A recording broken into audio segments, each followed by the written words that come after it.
আমি সরকারের ভোট দিই, ট্যাক্স দিই, আমার তেল কই গেল সেটা আমি জানতে চাই এই সরকারের কাছে। প্রয়োজন বোধে টিসিবির মাল যেভাবে দেয় সরকারি ভাবে দেয় খোলা ময়দানে আমরা টানবো, তবু ডিলারশিপের কাছ থেকে আমরা পাম্পে আমরা কোনো তেল নিব না। যখন তেলের গাড়ি ঢুকছে তখন যদি আপনারা আসতেন, আসার পরে যদি এই পাম্পে আপনারা ভিজিট করতেন তাহলে এখানে দেখতেন শুধু ড্রাম, এই উল্টো পথে শুধু ড্রাম আসতে আছে, কভার ভ্যান পিকআপে শুধু মনে করেন ড্রাম আসতে আছে। এদেরকে মনে করেন আগে এবং কিছু ভিআইপি তাদের নাকি ক্রেডিট করা গাড়ি, তাদের নাকি মনে করেন যে ওই আগেই টাকা জমা দেওয়া, ঠিক আছে, এদের নাকি আগেই টাকা দিয়া এগুলা তেল বুক করে রাখেন। এখন আমার কথা হইলো কি, এই পাম্পিং যদি ক্রেডিটেই হয়, যদি আগেই টাকা দিয়ে তেল নিতে হয় তাহলে ওখানে সাইনবোর্ড লাগবে যে বহিরাগত গাড়িদের তেল দেওয়া নিষেধ। আমাদের পার্সোনাল যে গাড়ি সেই গাড়িতে আমরা তেল দেবো, পার্সোনাল যে অফিস আদালত মিল ফ্যাক্টরি, ঠিক আছে, ওই জায়গায় দেবে। কেন এখানে মনে করেন সারা দিন মানুষ পরিশ্রম কইরা সন্ধ্যা থেকে সিরিয়াল দাঁড়াইয়া সারা রাত মনে করেন বসে থেকে তেল পাওয়া যাচ্ছে না, তেলটা কোথায় যায়? সরকার যেহেতু ভর্তুকি দেয়, ঠিক আছে, এই তেলটা কোথায় যায় সেটা জানার আমার ইচ্ছা অধিকার আছে।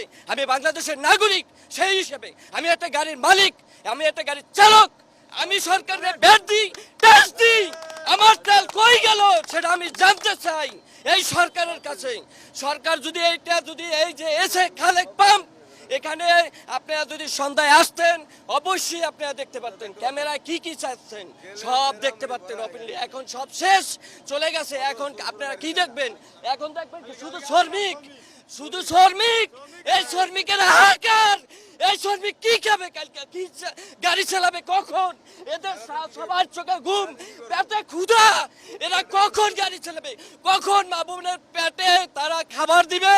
প্রতিটা লোকাল ড্রাইভার এখানে সারা দিন 24 ঘন্টা গাড়ি চালায় এই সিরিয়ালে। এদের কি কষ্টের কোনো আছে? নাই। এ দেশে শুধু একমাত্র বসবাস করবে শিল্পপতি। আমাদেরকে বলে দেখ যে না, আপনাদের গরিবের কোনো এ জায়গায় ঠাঁই নেই।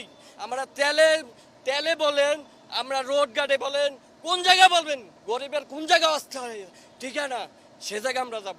আপনার ঘর বাড়ি, ঠিক আছে, রাস্তাঘাট যেখানে বলবেন সেখানে গরিবের জন্য মনে করেন কোনো অধিকার নেই, কোনো অধিকার নেই। এটা সরকারের মনিটরিং এর অভাব আছে। কেননা আমরা সন্ধ্যার সময় আসে দেখি সিরিয়াল নিয়ে, এখানে আমরা দেখলাম উল্টো পথে গাড়ি আসে কভার ভ্যান, বিভিন্ন পদের কভার ভ্যানে দেখি ড্রামকে ড্রাম তেল দিচ্ছে, পার্সোনাল তেল। অথচ আমরা 5 ঘন্টা 6 ঘন্টা ঘুরে তেল পাচ্ছি না। এবং আমরা যদি লেনে যদি 2 লেন করি, সার্জেন আমাদের পিঠে